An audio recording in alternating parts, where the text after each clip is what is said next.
Assalomu alaykum do'stlar. Bugun sizlar bilan 30 kunlik challenge ikkinchi kuni biz sizlar bilan longest common prefix degan masalani yechamiz. Bu masalaning shartida masalani birinchi o'qib olamiz.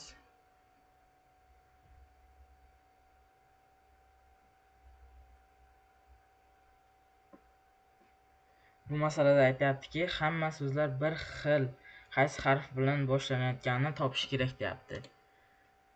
Endi kod yozishni boshlaymiz.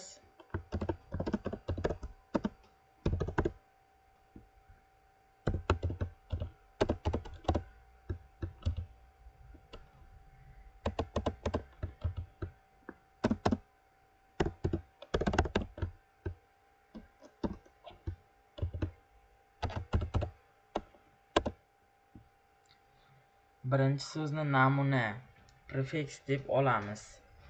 Prefix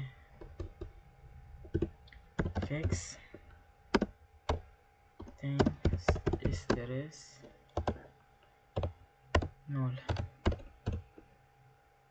Qolgan so'zlarni bir-biri bilan solishtiramiz. For in range 1 len uzunligini o'lchaymiz. Asterisk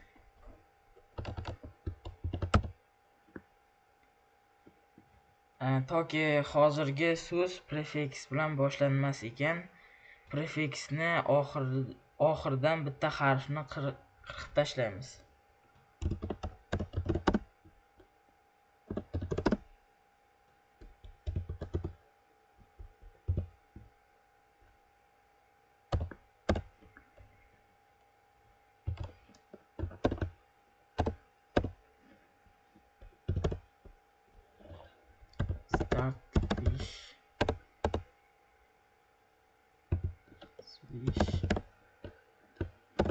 Prefix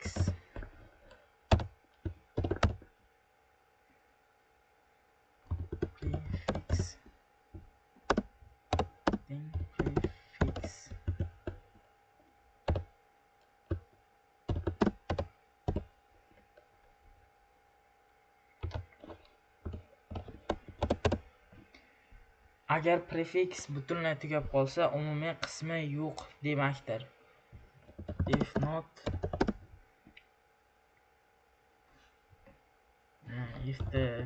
bu qaytilmagan uchun sintax xato hisoblanadi. If not prefix return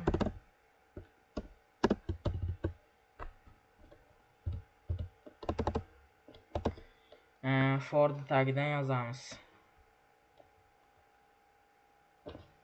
Return prefix. Endi kodimizni tekshiramiz.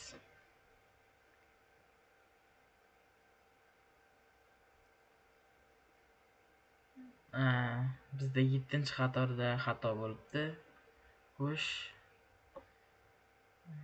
syntax error stars.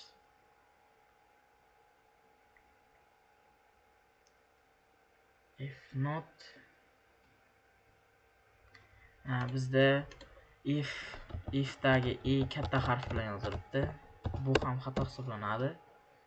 Endi tekshirib ko'rsak,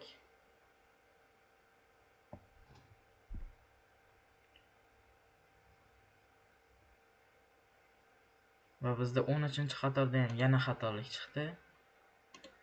13-qatorda bizda nima bor edi? Well not asterisk star wish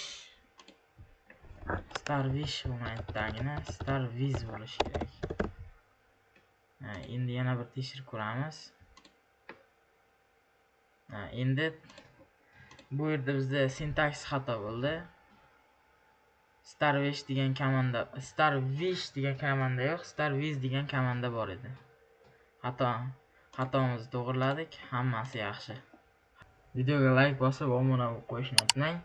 Siz ham bizning challengeimizga qo'shilmoqchi bo'lsangiz, kommentariyada men ham qo'shilaman deb telegramingizga yozib qo'ysangiz bo'ldi. Shu bilan sizni ham chellenjga qo'shamiz va videoga chiqaramiz.